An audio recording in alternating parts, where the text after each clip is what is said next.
All right, guys, we are live again for week 4, episode 4 of Wired Differently. This week, we are talking about venturing into the exciting realm of transforming your products, your services, your offerings into an irresistible suite of solutions that are stacked, productized, delivered flawlessly, and bring you joy, right? So, I am Christina Hooper. I'm your business designer. So I'm teaching about how to design those services. That's kind of what I'm talking about today. Victoria, as our fractional COO and people systems expert, will approach this more from the angle of how do you get your team on board to do these? How do you make sure you're stacking them? How do you make sure that, like, when your team is delivering a service, they know it's time to upsell the next one? How do you get them working towards helping you sell more of this delicious suite of solutions? And then Melanie's talking about getting your mindset out of the way so that you can, sell things you actually enjoy, so that you can enjoy delivering them, so that you can build them, so that you can stack them in a way that's going to feel right for you, that's going to work for you. So welcome, everybody, to episode 4. Victoria, do you want to dig in a little bit on this topic and talk about it from your side? Yeah, if we want to start with me, because I'm going to start with the visionary. You, in our case, and this is a great topic because I've encountered this more than anything, and I think the most important thing is when the team and the leadership, when we're creating products that the team can actually be excited about delivering and being a part of creating. It's like when you work for a company, you're like, this is what we're doing. And when your team is excited, it encourages them to deliver at higher levels of excellence, because now they're taking pride in what they're doing and being a part of it. So when they're proud of what they're delivering and proud of being a part of it, then they deliver with excellence. And that's our motto, executing with excellence. Yeah. Well, I know That's part one. of I got a few. Oh yeah, that's definitely one of them. I know, like, part of what I teach people to do is a productized service, meaning that it's repeatable, you deliver it the same way every time, it's consistent. I picked on you first because you have a really good example of where you led a launch that created a productized service and how that generated a lot of new revenue for your client. Yeah. And it actually solved a huge pain point because at that point in time, it was only delivered live, and so many of the people who wanted to be involved couldn't because they couldn't do it live. And the team was so excited to put it together, and they were so excited in the process of seeing it come together and everybody's unique talents coming together to make it come together. You always tell me how I get so excited about the team contribution, but everybody's talents just came together and it just made it so. Matter of fact, one of the team members said to me, she said, this is the first project that we've delivered with so much excellence. Yep. So.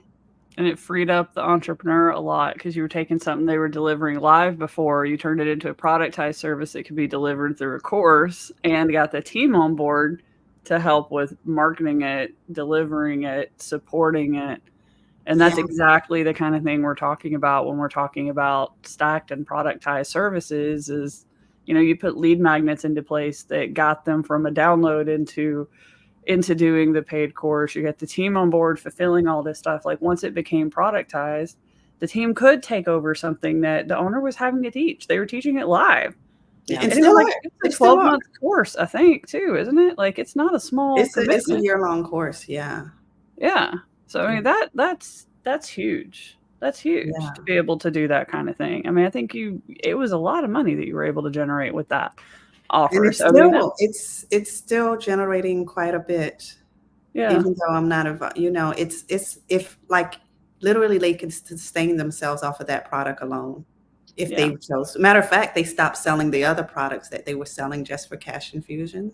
They've stopped selling as many because they didn't need to. They need to as much. So, well, that's a great kind of point and segue to, like, once this stacked and productized offer was in place, it allowed them to stop selling the things they were selling for cash infusions, the shiny objects. So like that's a great segue over into Melanie a little bit. Like what does it do for an entrepreneur when they finally know what to focus on selling? Well, first and foremost, I got an email yesterday that says our podcast is doing very well in New Zealand. So shout out to all of our Kiwi friends. Hello, hello, hello. I have a lot of Australian clients, and we have a fantastic Australian student at the Neuro-Spicy Academy, my favorite Joe. So hi, guys. We're very happy to have you along for the ride with us here. And when Victoria mentioned that to be excited to execute, if you're dealing with a neurodivergent team or clientele or community, if they're not excited to execute, their interest-based nervous system is not going to go, all right, let's do it. They're going to have to wait till the last minute. And that is a message that just keeps coming up in my world of, yes, we can execute and get really excited about something and do it really well if we wait till the last minute, but we don't want that to be the only way that you can complete a task, right? So when you know exactly what the steps are to your service or your offer or whatever it is, like with my 6-month entrepreneurial glow up program, we go over the same 11 topics in the 12 calls. And so that I know we're going to take you from where you are here to where you want to be, because all of those topics, whether it's connecting with your spirit guides or your internal guidance system or a low demand living, all those things, now that I know exactly what the steps are that I'm taking people through, I can now start hiring coaches underneath me to provide these transformations for other people because I know it works. No, that's a good point too, because you had that coaching before and then you transformed it into this like specific 11 steps. What was that like before and after to have like almost the same thing, but not productized and then productized? It really it's freed up so much cognitive bandwidth to create new exciting stuff, because I wasn't trying to remember, okay, well, what do we do on this call? And then what do we do here? Like once you just know it's this, this, and this. Plus, when you're on a discovery call with somebody and they're trying to figure out if they're going to sign up with you, they say, well, what do we cover? You can just pull up your notes and say week 1, week 2, week 3, week 4. So they know all the things that you're talking about. Because y'all know I have not a great working memory. I lose words in the middle of sentences all the time. You guys help me get the words, and I can describe the word that I want, but I can't find the word in my brain. So just having everything written down and proven to be effective with all of the people that I've worked with in the past, I mean, now I can just go do all the fun things that I want to do because I'm not sitting here going, don't forget, don't forget, don't forget. Yeah, I know some people think that the client experience is going to be worse, but like, what have you gotten like feedback wise from your clients so far? What's the experience for them going from non-productized to productized? Because I think you've even got some that bought a similar thing from you in the non-productized and then came back and bought the productized. Yes. What has their feedback been? Do you have any like data on it yet? The biggest thing is that their homework is so much easier because they have not only our call agenda that gets updated every 2 weeks for our calls, they have the notes from the call and that call agenda because I'm writing them down while we're in the call. If I put it off, it's not going to get done. And because in the interims in between calls, when I message them and say, so what's going on? Are you working on your homework? I know exactly what their homework is too. So I can say the specific thing of like, how did those signs that you asked for your spirit guides go? Or how did taking notes while, in my special way of taking notes, the left side and the right side, how did that go the other day in your meeting? This way, instead of me just saying, how's your homework? I can say, how is this specific part of your homework going? And it's so helpful because that's one of the main things I help people with too, is understanding that your brain is not designed to remember all of these things. That's why you're not sleeping well at night, because you go to sleep or you're laying down and your brain's like, don't forget this. What about this? Da, da, da, la, la, la, remember, because you didn't have it written down somewhere, but we're, conditioned to believe that you shouldn't have to write it down. But I actually had one of my clients who's also a student at the academy message me today and go, we got a call today, girl. And I said, I don't have you on my calendar. And she goes, no, I'm asking, when is our next call? And I said, oh, let me tell you. And I pulled up my calendar and it was right there because now I know just to write it down. Yeah. Well, you didn't have the bandwidth to do things like call agendas and stuff before, did you? I mean, you were doing every single lesson kind of custom, whatever they needed at the moment. And there was no structure really to how you were walking them through. They got amazing results because you were doing it very intuitively. Yeah. But that shift, it freed you up to deliver it better because It you had also room to helps improve. with upselling to my next level coaching that I have, because in the last 9th, 10th, and 11th call, I'm telling them this is what we're working on next week. And in the next 2 weeks, on our next call, we're going to be talking about how we can take everything you learned here and triple amplify it in this higher level or more detailed coaching that I have, because the 6-month entrepreneurial glow up program is the foundation. This is how we're going to get you working at max capacity without burnout. That's important. And that's that stack again, being burnout. able to stack them up. So you've got the main offer and then it's feeding the upsell. You're able to like strategically think about what would somebody need after they graduate this thing. Yeah. Combined with some of what we talked about last week, talking about that, multi-level avatar. So you know what their next problem is. You always know what the next problem is, what the next goal is. So it's so much easier to say, once they graduate this is next. This is the next step. And be able to stack those up. Which is necessary as a coach, because we talk to people all the time that go, I don't want to niche down. I'm afraid of being too narrow and not being able to help people. And then I won't have enough people to pick from. But when you niche down so much that you know every single obstacle in their course or in their timeline, and you can solve that, you literally have clients for life, for years. And finding you. I mean, they're finding you before you even have to go look for them. Yeah.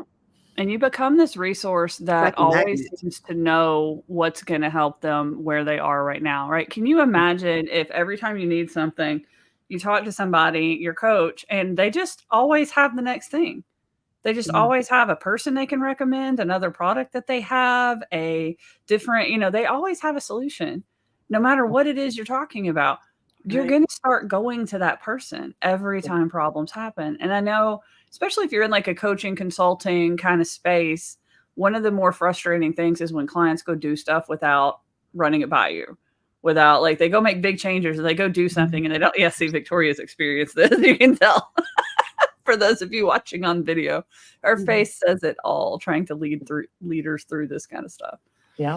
And it's so easy. It's so easy for clients to just run around and do crap and then come back and you're like, why did you do that? You broke everything. What is happening? Like, why are you off running around doing this?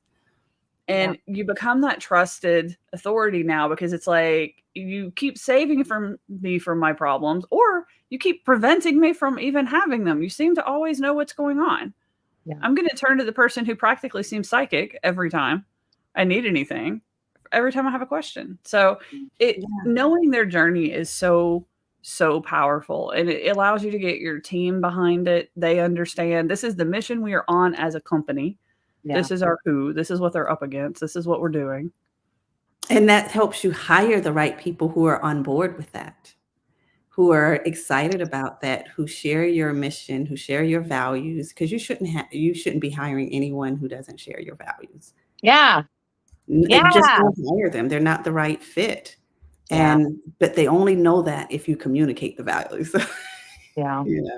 You have to communicate what it is that your mission, your values, so you can attract the people who are just excited about it as you are. Now, one major thing, this is another subject that keeps coming up in my life, is market research, right? I know, Christina, you and I have talked about this since the beginning of our partnership, creating the Neuro-Spicy Academy and launching it. You have to have your methods that work for you to get out there in the trenches and figure out what people need, what they want, what do they have right now? What are they looking for? What is it that they're trying to achieve? And for some of us like me, who was a little 10-year-old girl running around Naples, Florida, finding out there was a new kid in the neighborhood and just getting on her bike and knocking on their door and saying, hey, can your kid come play? It's nothing for me to talk to people. I'll talk to every single person about anything you want. But you are not very big on just going out there and talking to people. So having the different methods of figuring out, because you can't productize a service. Well, if you productize a service that nobody wants, that's not helping you at all in business. So you have to make sure that you're productizing something that people really do want and are desperate for. So how do you figure out all the methods of figuring that out, other than just, hey guys, what do you need, right? You want to reach out to your old clients You want to examine what it is that you guys did together and what they really, really wanted moving forward after they worked with you. And you can do what you did recently and just put something out there on social media and say, hey, I got this thing that I'm working on. I don't know how it's going to work yet, but if you're in, DM me. So yeah, I like that method. Yeah. Yeah. I mean, that's basically what I did to launch the workshop that I'm in the middle of right now, the Blueprint workshop with people. Which is fabulous, by the way. Yeah, Victoria is going through it. We just did our second session yesterday. So that is an example of a productized service. So I did the Blueprint. People, if you're in the academy, you have access to the training already. You can DIY, you can go through, you have your workbook, you have your courses.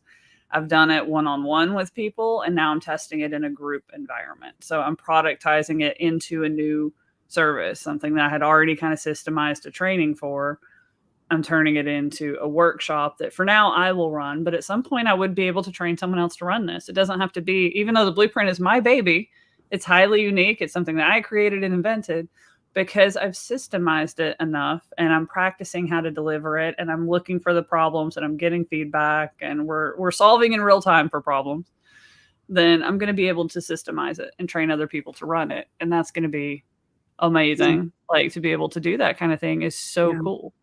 And for the team, us being able to be excited, because it's one thing to hear and to go through it, but to go through it and get the experience of it, it's mind-blowing because it helps us to deliver the experience for the clients that are coming. And for the ones, which is another part of this, when you have, let's say, your customer service team, if they're taking the feedback and you're bringing it back, the team can make suggestions to enhance and improve. So they're getting involved with making it even better in the experience. Because if you have a sucky experience, then I don't care how great the product is, you're not going to scale it. Yeah. Yeah. Yeah. And I mean, that's why we build a lot of our products and services, or well, all of our products and services around that avatar we talked about last week. Yeah. Because it's got to create transformation for the client first. If it's not creating transformation, then you can troubleshoot all the other stuff all day long. You can productize it. You can make it stackable. You can improve your profit margins. You can hire and train a team to deliver it. But if it's not helping a client move along in their journey, they're not going to be as interested in it. Even if it got them a result, it's not going to be as exciting of one. They're not going to understand how it propelled them along. Like even something simple like launching a website or designing a logo, how is that moving them forward? Yeah. What is that unlocking in their journey? How is it making their journey faster, easier, greater chance of success? A company with a professionally designed logo versus one they put together in Microsoft Paint is probably going to be able to attract higher levels of clientele, is going to create trust with their audience faster. Like if you tell somebody, I design logos, I will give you a beautiful logo that matches your brand. That's like, okay, cool. Yeah, sure. I'll hire you, give you a couple $100. I'm going to create a logo that's going to create instant trust and connection with your audience. It's going to make you highly represented within your field. That's going to create that trust so that your sales are faster. So that you're like, if you can speak to what it's going to change and deliver, it can't just be marketing fluff, right? This is my biggest gripe with bro marketers is they don't know if their client can actually do the magic the way they say it. So the client buys and now we've broken the trust. It's not good. So as long as you actually deliver it and you do these things, then it's great, right? Yeah. That's what people are going to want to buy is that ultimate change in their journey, not the just thing that fed them for a day, Yeah. Huge. The marketing, that aspect, I was actually talking to a friend and fellow coach on social media, Jaya Rose. She's on my podcast too. You guys got to follow her if you don't already. She's fantastic. Love her forever. But we were talking about how there's so many huge name coaches in the industry of personal development that are fantastic marketers and shitty coaches. And what we really want to see happen, and one of the main reasons we started the Neuro-Spicy Academy a year ago, was that you and I both had so many experiences with ourselves or with clients who had spent, I have one client who had spent $30,000 on a coaching program and literally had zero deliverables from it. She was sad. Plus, it put her backwards, not only financially, but now she had so much distrust in the coaching industry, which she was desperately in need of, whether it was mindset and, all the other things out there in the world, because these people had done her so wrong, right? So if you see this huge coach with millions of followers on social media and whatnot that you spend $30,000 on and they don't deliver anything, how are you going to trust somebody who has 5,000 followers and charges 6K? What is it that we're going to do here? So really, with the productized services, you eliminate that problem. You can charge what you charge because it absolutely delivers.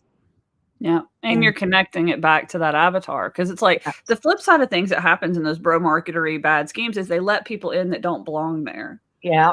Right. Their stuff isn't, they're not putting effort into who should not be here because they're so busy making the messaging on why this is awesome and who needs it and how it changes lives and how it does this, that they don't say things like, if paying $30,000 is going to hurt you, hurt you, not in I can recover from this, even if it doesn't work. If you can lose $30,000 and that be incredibly detrimental to you, don't buy this. Yeah.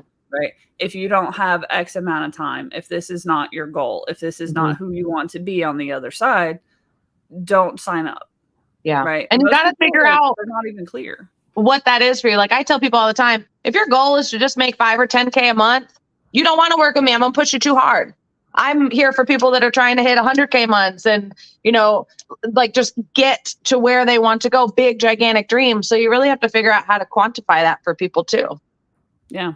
I mean, that's part of what you're doing when you're designing that productized service is you're looking at, this is my person. This is not my person. This is my person, but this is also not.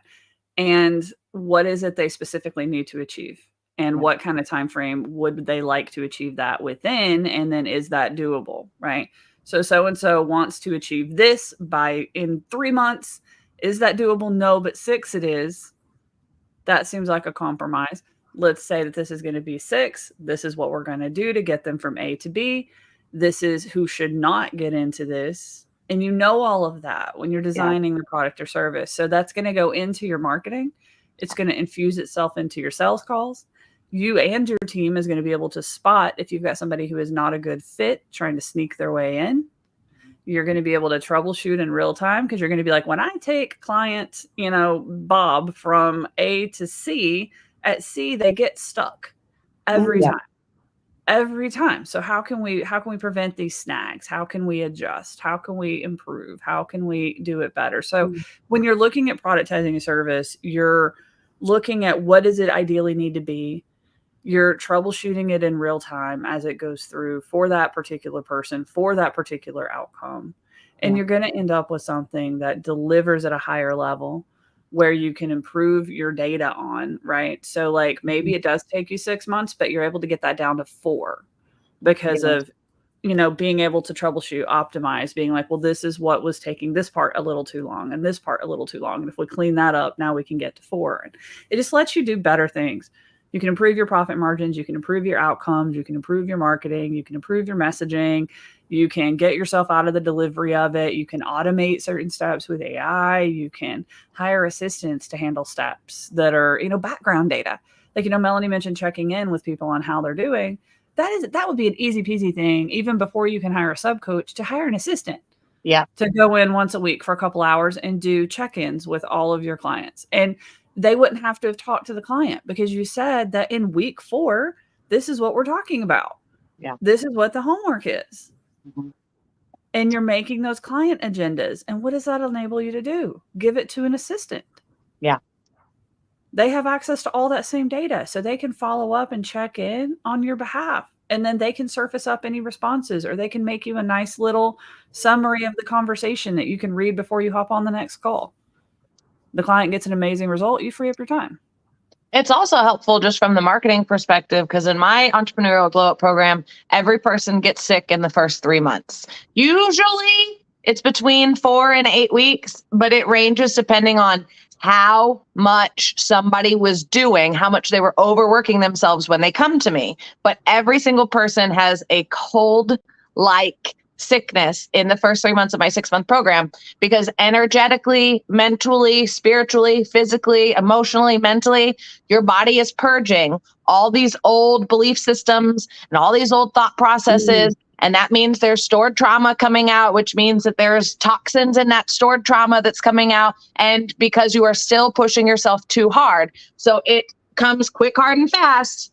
And Christina, you experienced it when you worked with me. You just get this sickness. And I know that it's the sickness that my program causes, because they message me and they go, I'm sick and I just don't understand what's going on. And I go, this is how you know you've been pushing yourself too hard for too long, and you tried to keep doing it your way, even with my advice of this is the new way we can do it. And now this is proof in the pudding. You can't do it like this anymore, because you don't ever want to feel like this again, do you? And no, I don't. Absolutely. I don't want to feel. Okay. So now let's make sure that we're tracking how we're feeling. We're watching our time. We're watching our energy. And then by the end of in between 5 and 6 or 4 and 6 months, I don't even really have to listen to their messages on Marco Polo anymore. They're just processing it out loud and figuring out for themselves. And it's like, I just get to go in and watch a show that they're putting on for me. So, it may be that you can turn your 6-month program into 4 months, or it may be that, you're going to have to be a little more labor intensive with them in the first 3. And then the last 3, they're, it's like pushing the baby bird out of the nest, and you get to watch them fly. And then they're just coming back to you every once in a while to tell you what they saw while they were out there. Yeah. Well, and that's something I teach even in like the client success planning, that as you're bringing a client through anything that you sell, you're going to have a triage phase, and then you're going to have some version of like a maintenance phase. You're going to have a version where they're highly spookable. They're new. They're like, did I really buy the right thing? They're optimistic and yet full of skepticism and doubt and worry. And so like, they're very spookable for a period of time. And then there's usually some moment that happens where they get their first aha, or they fully integrate what you've been teaching, or they get their first deliverable that gets them excited, or something happens where they're like, I did a good thing with this. I'm in the right place. And now you move into maintenance. It's like you're not outside of they would fire you, but you're having to really pull hard to get them to do anything, because you're still fighting the doubt. You're still fighting the skepticism. When you move into maintenance, you're not fighting that anymore. Those brain gremlins are kind of chilling. They'll spring up if you do something wrong. But meanwhile, they're just kind of watching, waiting, hoping that this was good. And it changes how you work with your clients. It changes how the relationship, like almost all of us that work with clients for any amount of time can tell when that happens. Yeah. When the wall goes down, you can see planning for it. Yeah. Like you can tell the walls have come down. You can tell that the relationship has changed, that, if you're 5 minutes late to a meeting, you're not in hot water anymore. They know you, they get it. I had a client do this 2 weeks ago. We were on a call. It was their 4th call. And I said, we were talking about something, and they are just, I work with people that are ultra independent. I get it. I work with people that feel like they can't ask for help, or they'll be I understand, but that also means that they think they're right all the time. And this client had been accepting what I say in the coaching sessions, but not fully integrating it, if you will. And in this most recent call, I said to them, I said, are you strong enough to support and sustain $1 million business right now? And she goes, no. And I said, that's why you started working with me. And she goes, okay.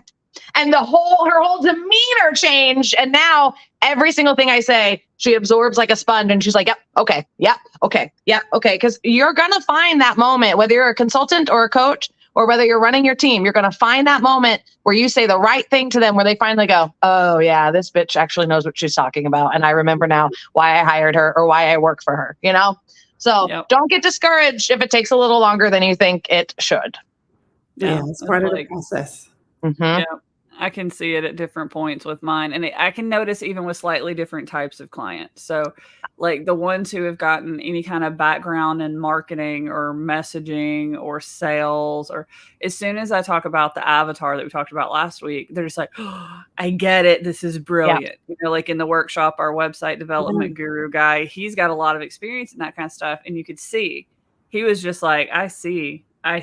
Like, it's like he could peek behind the curtain a little faster on what's happening here, and he got it.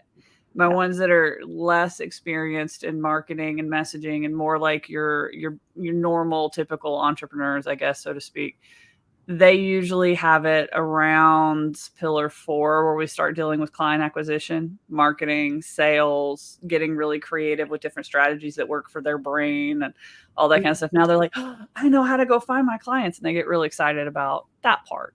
Yeah. Right. So I notice that's usually where the relationship changes when we get to those different parts of the blueprint, depending on their experience. Even but you know that, and you can predict it, and you can tell, like, with this client, I'm going to have an easier point once I get them past pillar 2. With this client, I'm going to have to get them past pillar 4. They're going to be bored through the first 3.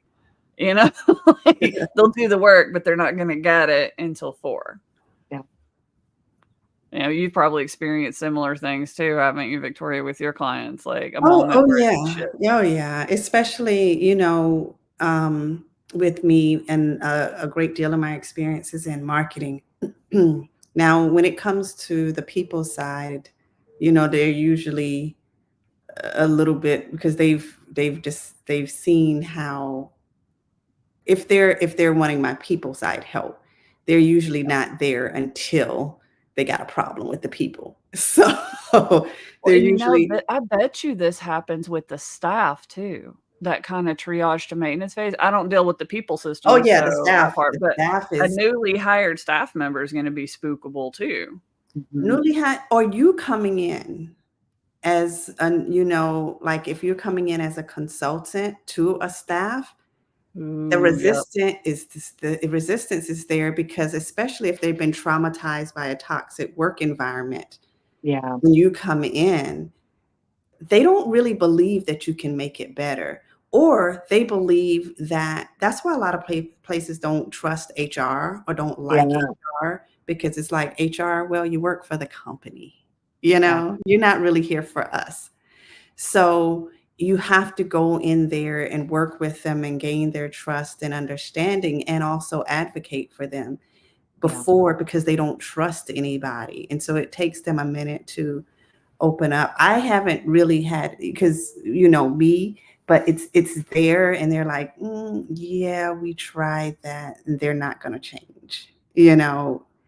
Or if they think you're fixing a problem that's not a problem, they'll be like, oh, okay. So like this happened at the restaurant I worked at. The regional manager would come in and be like, why are we doing ketchups like this? We should be doing them like this. Da, da, da, da, da. And I remember always rolling my eyes and just being like, why don't we work on the fact that people are terrified to run food to the wrong table because they're going to be ostracized and get in a lot of trouble, instead of worrying about 2 or 3 ounces of ketchup?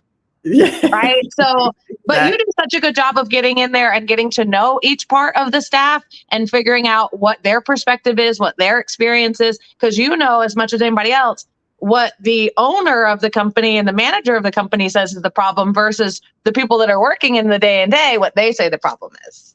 Exactly. And so you got resistance on both sides in that case, because the owner thinks the problem is one thing, and then the staff knows the problem is something else. Yep. And then they're like, how are you going to get them, because they know everything, to do, because of course the owners know everything, and a lot of times they're calling you to fix the other side. Yeah. Because it takes an awareness. Sometimes they're not aware that they're the problem. And that a lot of times when it comes to the staff, everything is a reflection of the leadership. It all comes down to trust. You're a bad person. Yeah. It all comes down to trust. A great person, but suck at leadership. That's all. Yeah. You can be a phenomenal person, brilliant, but you just don't have that skill set. Yeah. Naturally. That's how I am. I can't lead a team for anything. Like I can inspire, I can motivate, but when it comes to like day-to-day deliverables, tasks, breaking down projects, that's something my brain doesn't do well. So I'm not the one who's going to be like, oh, team, rally, we can get this done in 3 weeks if we do this, and they're like, that's a 3-month project you just thought we could do in 3 weeks. Yeah.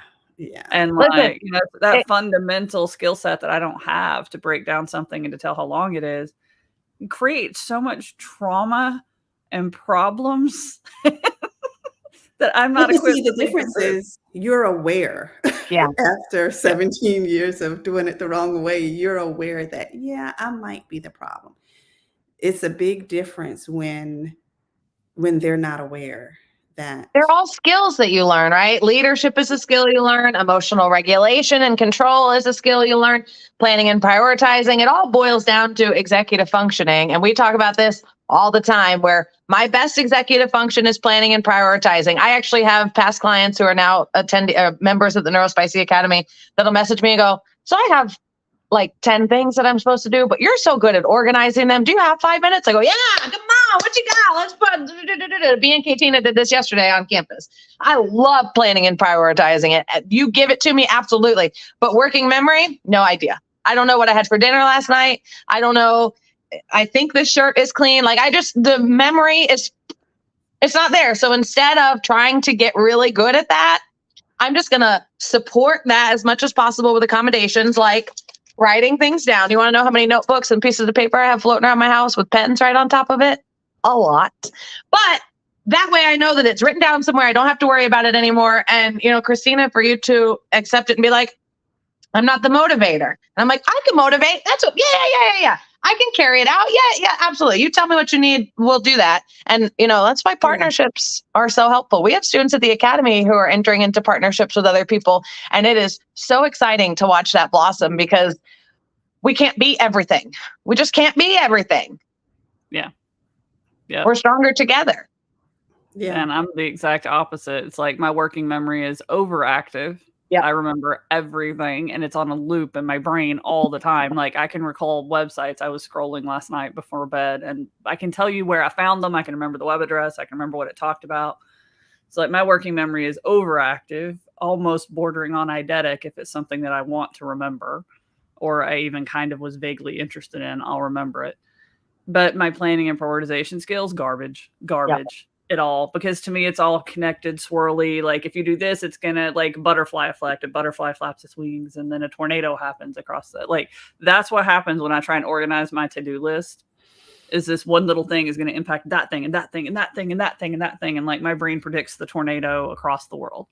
Yeah. And I'm never going to turn that into what am I doing today? Yeah. I mean, that's how we created my course, Routines at Work. You used to just look at me, we'd be on campus, you go, how'd you do all that? And I go, what do you mean? You're like, you just were going to do on this task, but then you figured out you couldn't. So you just switched to another task. How'd you do that? How'd you get it done? You just write it down and then it gets done. I said, yeah, what do you mean? So you just pulled all those concepts out of me and we wrote it down, and that's the course that I sell. And, this is something we talk about all the time. Your superpower is going to feel very ordinary to you, because you're so good at it naturally that you're going to assume everybody's good at it, right? I assume everybody can talk to anybody about anything. I don't think that's a big deal. But then you remind me, that's a really big deal. People can't do that. And I'm like, oh, okay. Yeah. So again, having a community of people that know you and support you and love you for who you are and can remind you of your genius is very important too. And that's important. And when you do that, that's it. When you get to do that, when it comes to creating those irresistible products, you lean into that genius. Yeah. Because, even if somebody tries to steal your idea, we talk about this, entrepreneurs being worried about people stealing. They can't steal your genius. They can't steal you. Yeah. And you is part of the delivery. You are part of the experience. So you don't, and even if they do, they're gonna not deliver it the same way that you do. Yeah. It's and if they end up creating a way to deliver it custom for their audience, it's not really stealing from you at that point. Yeah. They were inspired by you, not stealing from you. And they're not competing with you if they take it into another industry that you don't necessarily want to take it into. Yeah. Like a lot of what I teach, could somebody use it for SaaS? Yeah, probably, but that's not my area of expertise. So could I customize the blueprint to work beautifully for a SaaS company? Probably not. I don't have as much experience in SaaS or in e-commerce or something along those lines. So would I work with another coach who specializes in e-commerce to translate the blueprint into e-commerce instead of just letting an e-commerce person steal it? Like that's what we talk about like planning ahead, planning for, I don't necessarily have a competitor. I have a partner. I have a person. Yeah. Collaborator. We've seen people do this really commonly. They'll translate stuff into different languages. So they'll create a partner in a different country who can translate it natively with all, not just the language, but the culture and all that kind of stuff, and translate into different countries. You can do the same thing into different industries, into niches and verticals that you don't necessarily support if your thing can support somewhere else. And those become products and services. Again, it becomes productized services that you can train and you can put someone into, and you can let someone else deliver it instead of steal it. Yeah. I saw this when I was looking at some software solutions the day before yesterday, and I saw, and I thought it was really interesting because this one software, I didn't know about the software. Actually, I was asking ChatGPT, and it told me about the software. So ChatGPT is introducing folks to new products and We services. love him. And I was asking them about something about one of the softwares, and it was like, okay, this is also a software, but it turns out that they had partnered with another software that was able to deliver their quote unquote framework that the software that was built to support. But the benefit is that the new software supports theirs, but it also supports other frameworks. So if you wanted to bring in other ways of working or other frameworks that you're already using and you're liking, that software would also support that and theirs. So it was actually pretty cool that they had created sort of like a licensing partnership for people, and they just made them partners. It was really nice. I liked it. There's so many ways to partner with other humans, and I think people miss a lot of them or don't think about a lot of them, or just it's not intentional. Like we're intentionally building like a round table of humans right now because we recognize this is our target client. This is what they're trying to do. We cover a lot in like the foundational with just the three of us, like making sure that you have your people systems and yourself and your business plan the right way. And then like your like systems and support structures that you need for you as a human to keep you happy, healthy, and sane. Like that's a lot, but it's still not everything. Like I'm telling you what your business needs to do, but now you still have to build a website. You still have to post on social media. You're going to have to learn how to edit videos. You're going to have to learn how to hire people to edit videos if you can't edit videos. You're going to have to, there's so many things that you have to do as you're building, growing, launching, scaling, and you're doing all this stuff inside of your business. That's why we're like, okay, here's the shopping list. We cover these, and these, but like we're not covering these and our clients need them. So we're building a round table of humans. I'm literally meeting with and interviewing, and we're like attracting different people. That's like, here you go. This is your human. You need this. Okay, let me this one. You need this. This one. Like being able to do that, it increases the results for your guys. I'm gonna tell you right now, without a little bit of mindset support, most people can't do the stuff that I'm telling them to do. Without a team, they can't do what I'm telling them to do. They're not going to get where they need to go. So like if I don't solve those problems, they're stuck. And instead of trying to solve those myself, since it's not my skill set, I partnered with these two amazing humans to do it. Right. And they get better results. And like I think that's one of our biggest strengths at the Academy is we do have that foundational component. So like a lot of masterminds don't have a road to follow. Yeah. They have just, here's a bunch of courses from a bunch of experts, and it's up to you to figure out how to stitch them all together. My framework gives you the stitch, right? It gives you the roadmap. It gives you can go pull from these different things and build your journey, but I'm giving you the ground to walk on, right? So it has that, but it has all these beautiful other people that are coming in and that are teaching things and are helping and are being supportive and are helping you knock down those obstacles. Yeah. And that's so important, especially when you're starting out, because you can hire so many. And this was my biggest challenge because of course, when I'm working with people with a team, mostly they're at a much higher level. So and there was never anything to say, okay, well, if you want this, you got to go here. If you want this, you got to go here. You want this, you got to go here. And what startup business owners or the early entrepreneurs have the resources to do all of that.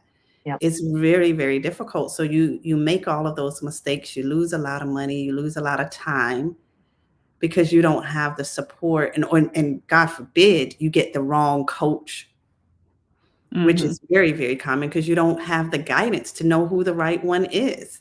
I fired a lot of coaches in the beginning, not because they were bad coaches, because they didn't know how to work with me. Yeah. They didn't know how to work with me as an individual. They wanted to make me clones of them. Yeah. And because they knew the way to get there based on what worked for them, that wasn't my genius. So it felt icky. And I'm like, I'm not doing this. This is not authentic. This is not who I am. But it was perfectly who they were. Yeah. And they got results. But I would have done mediocre at best. And then they shame you. Yeah. No. Shame you for not doing the work when you're saying, this is not who I am.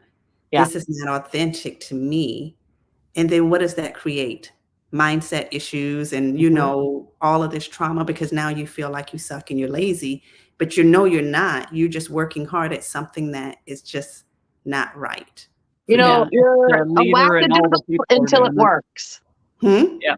Everybody says, you know, you're crazy until it really works. In 2021, I had 2 different coaches trying to get me to hire them. One who said, I'll teach you how to grow your coaching business on YouTube. And I said, no, I want to use TikTok. And I'm already on my way to do it. I already had like 10,000 followers at that point.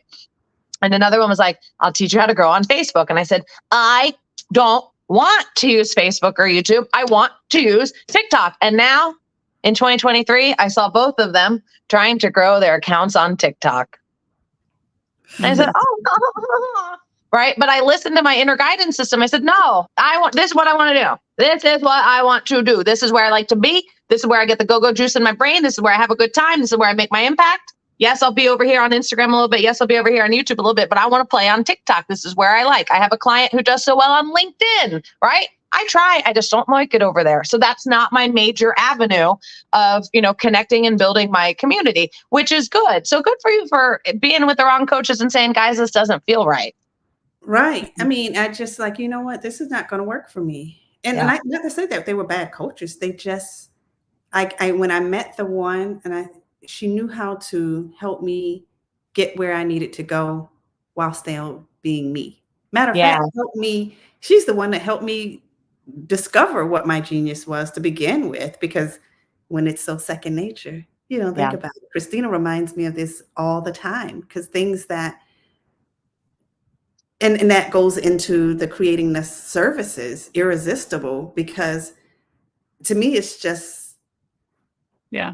Well, like Victoria, when she was even a kid, her mom would be like, do this. And she would be like, okay, let me go pay my sister $5 to go do it, kind of vibe, kind of, you know, that's how she would approach it. Like, I can go get it done. I'm not the best person to go do it, but I will get it done. That was what you wanted, right? Is this thing to be done? Her brain just defaults into what you wanted is this thing to be done. Yeah. Yeah. So like for the rest of us, like if you tell me to go do something, I'm going to go figure out how I can get it done. Victoria's default is, who do I know that can get that done? Yeah. My default is, why do you need it done? Because if I don't think that it needs to get done, I'm not going to do it. I do have some of that too. I do. Look, this is from my personalysis. Yeah. I took it from one of my jobs, and it said something. It's so. I get things done by asking questions and providing reliable insights. It says something in here. I have to find it, but I have a hard time doing things when I don't really see the point. Yeah. Well, I think that's true for most people too. And I mean, we have to keep that in mind with people we're delegating to, especially like if they don't know why they're being asked to do something or what the purpose of the thing is that they're being asked to do, they're going to have a hard time doing it. Most humans are going to have a hard time doing something that they don't understand why they need to do it. Yeah. You know, or even sometimes the urgency doesn't come across. Like I will ask Michael, can you load the dishwasher today? And to him, today is whenever I feel like it today. But like I meant before dinner, because I would like to have like a clean sink when I'm cooking and I need this thing washed. And like in my head, I have all that extra context for I need it before dinner. But if I didn't communicate it to him that I need it before dinner, he's just going to probably do it right before he goes to bed because that's what works for him. Yeah. So it's, you know, understanding how much detail people need in order to do it the right way, understanding that some things are just in your head and you never communicated them to another human. So how are they supposed to help? Right. Yeah. Yeah. I do that a And lot. especially working with leaders and creatives, like the whole business is in your head. And it's like, Yeah. I'm constantly like, Victoria will be like, oh, okay, I get that part now. And I'm like, just now you got that? Just now? I said that like 4 months ago, 3 months ago, What? and 2 months ago. And she's like, but did you though? And I'm like, maybe not in exactly those words, but I thought I did. And I'm like going back in my brain and I'm like, no, maybe I didn't say it exactly like that. Well, I mean, we communicate it too, especially with growing children in the home. I have a 13-year-old and a 15-year-old, and I finally have the smallest feet in my home. It's never happened to me. But I have to tell them, okay, my plan tomorrow, I have a call at 11.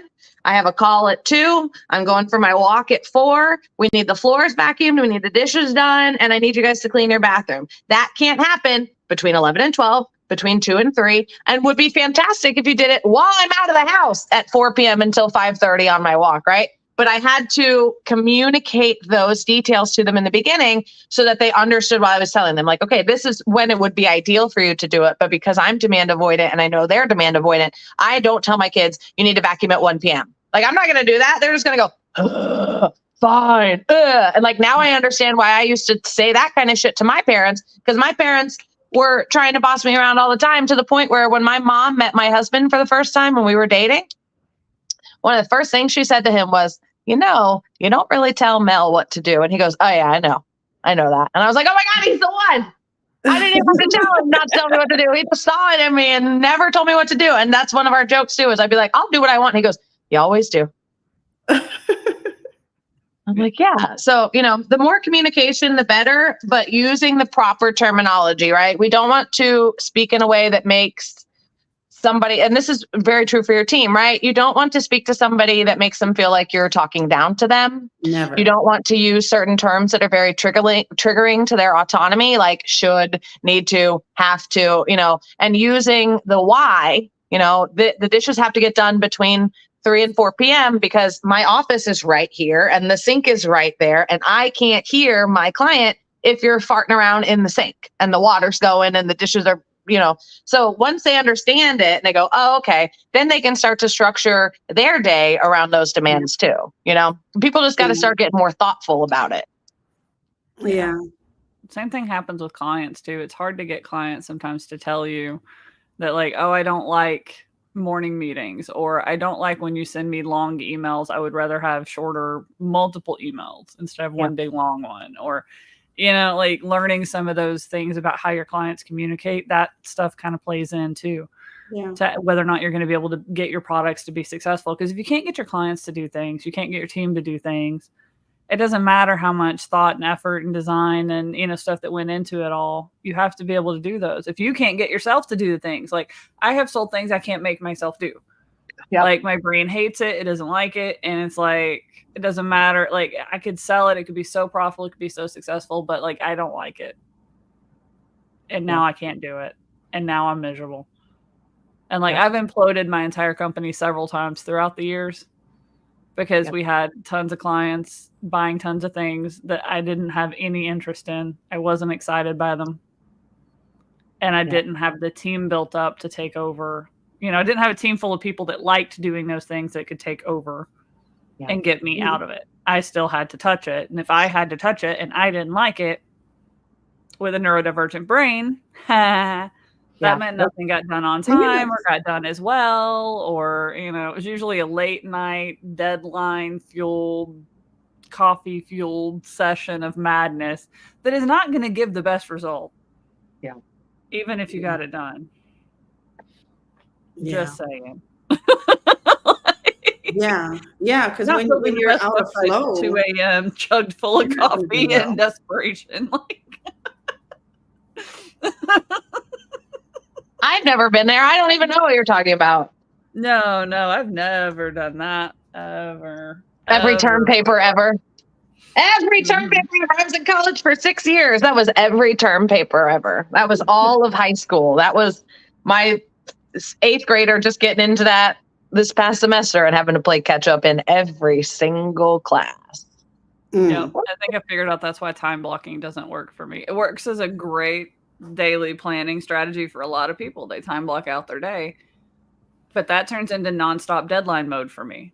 Yeah. Every single task is deadline mode. And I get, by the end of the day, I'm like almost having a panic attack because I was like 5 minutes late getting started on the first task of the day. It took 10 minutes longer. Now I'm 15 minutes behind. Now I get to the next task and I'm already 15 minutes behind.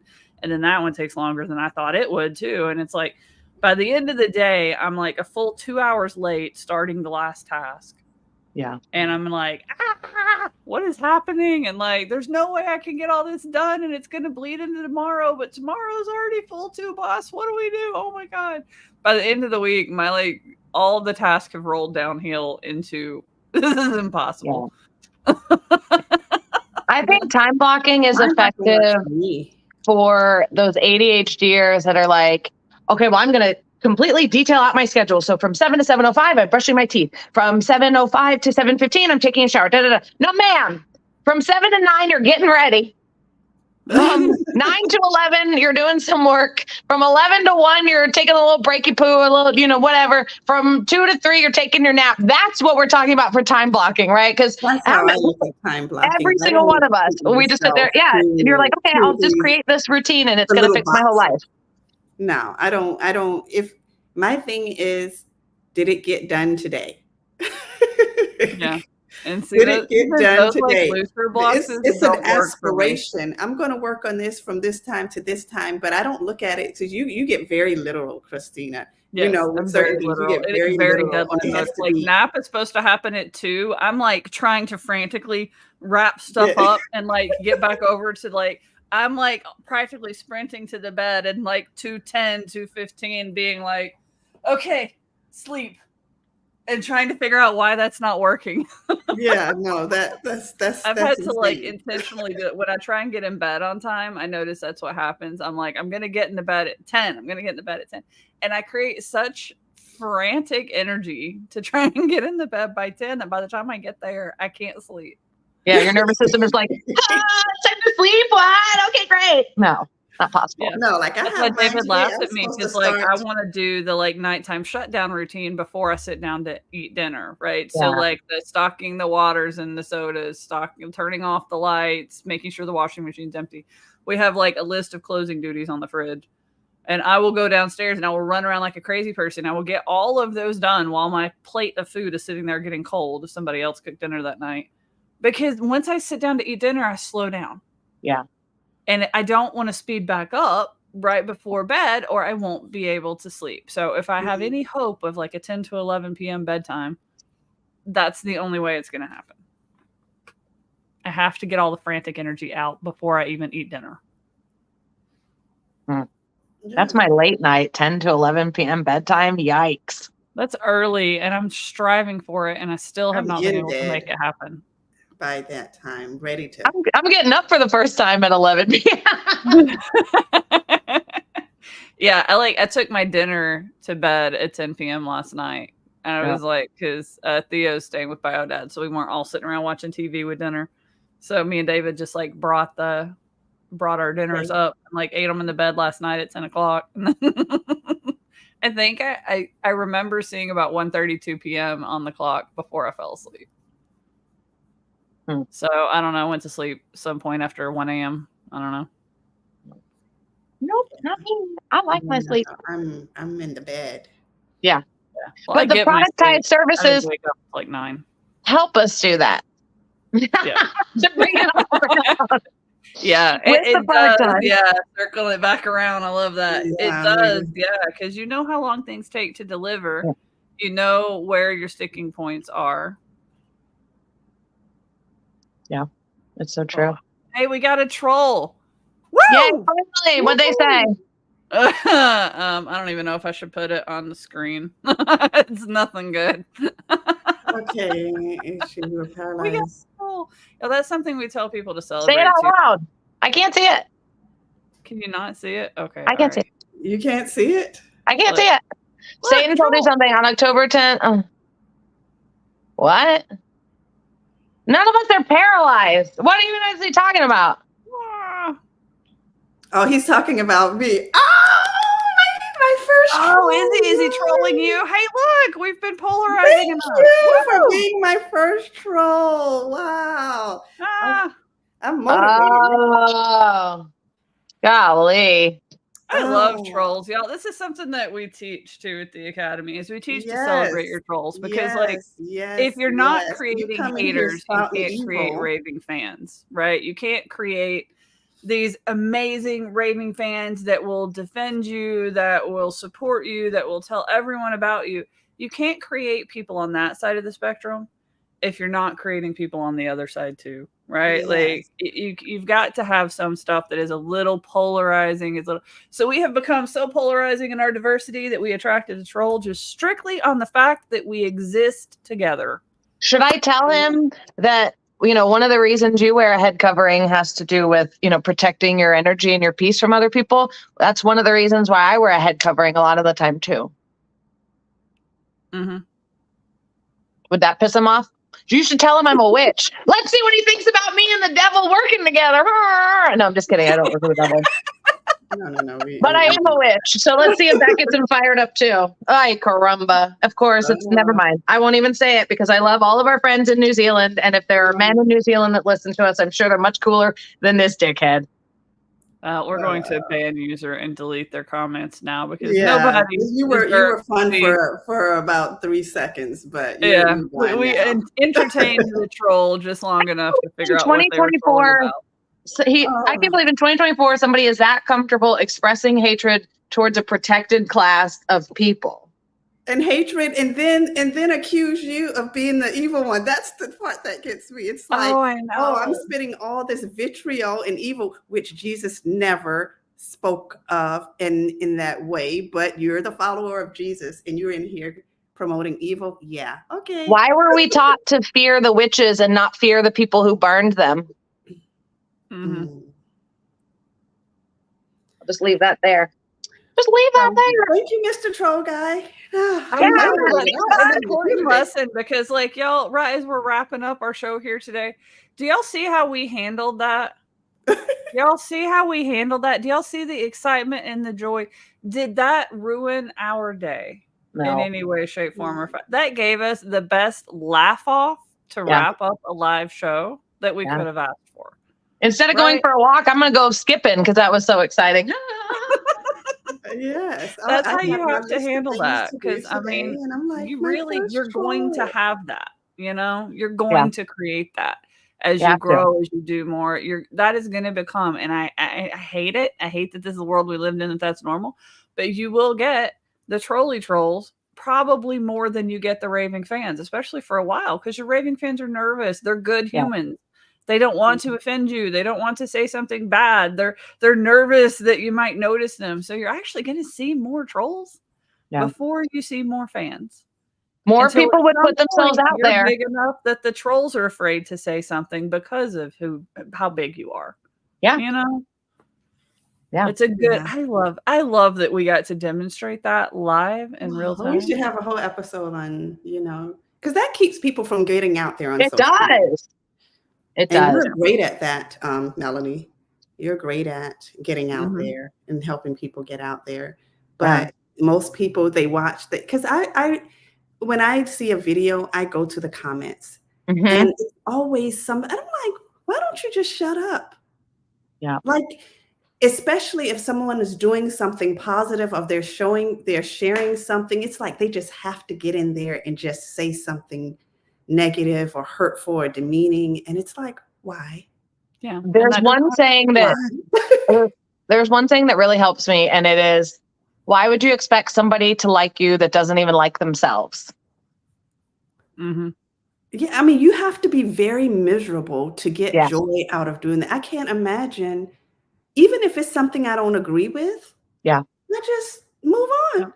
Listen, literally yesterday, my son and I were going for a walk, and there's this little bridge that we have to go over, like just a little walking bridge. A car wouldn't fit over it in the park. And there were two men with bicycles standing underneath the bridge. And my son was like, let's just go around. I said, no, I have to deal with trolls on the internet. I'm not dealing with trolls in real life. And we walked right over them. And they didn't say anything to us. I said, see, it's not that bad. Come on. But yeah, trolls are just a part of it, because if there weren't these drawbacks, everybody would put themselves out there. But there's a duality here on earth. So if you're going to put yourself out there and magnetize yourself so that the right people are attracted to you, the wrong people are going to be repelled. And 50% of them are going to want to tell you about it. I don't like you because of this. It's like, okay, cool. Well, if you really knew me, you would have way more things to not like me about. Mm-hmm. Yep. You know? Yep. You just can't let them take your energy. That's the biggest thing. If anything, use it to fuel your ruminating and marinating, and like, you don't have to fight back. You don't have to entertain. You don't have to enlighten and change their mind. You're not responsible for improving their experience upon this earth. Just be true to yourself, improve your own experience, protect your own energy. And like, I mean, you saw how we had a good little laugh about it. We poked about it. We created a teachable moment from it. And then we just banned and removed all of their comments with like 2 little mouse clicks. Right. And we just skipped right past that. That's not going to, we have the power. I'm not going to be watching for hours as all the new crap comes in. Or I'm not going to be watching to see if anybody else responded to their vitriolic comments. They were just banned and removed. Like, I'm not giving my support our audience. Yeah. We can use that. Like you said, Christina, this was a great example. We can use this to say, you know what? This is fuel, and we're going to use it to continue to do the work that we're doing to help you, to support you. And when stuff like this happens, which it will, how do we handle it? Thank you. What was his name? Well, Wesley Curry. Do you think he watched the whole show? No. Oh no, they never do. No, they just come in. They never do. See his. He didn't have to watch a single bit of it. But yeah, he saw you and said, him from somewhere. Not in my America. That helps me too. Whenever I read a troll comment anywhere, I read it like this.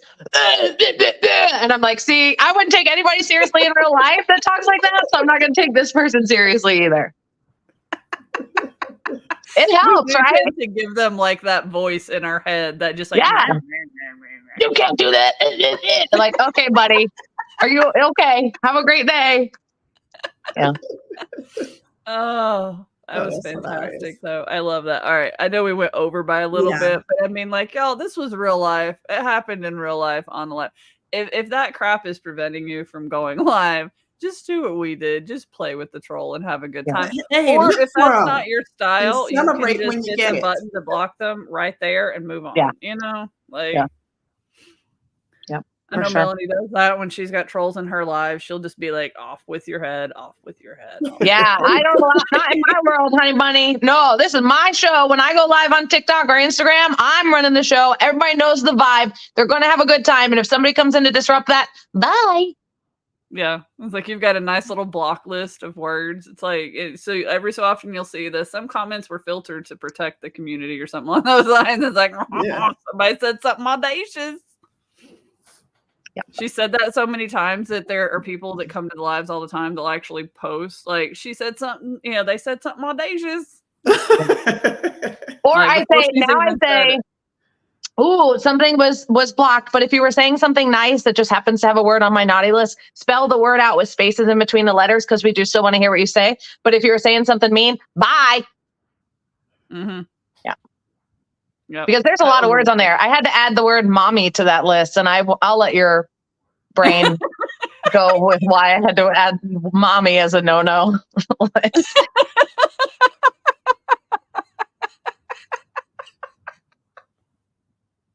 Oh man, we can't make this stuff up, y'all. This is like the best reason to go late. Thinking that the same comment. I was like, we can't make this up. We're not that good. Mm-hmm. Yep. Yeah.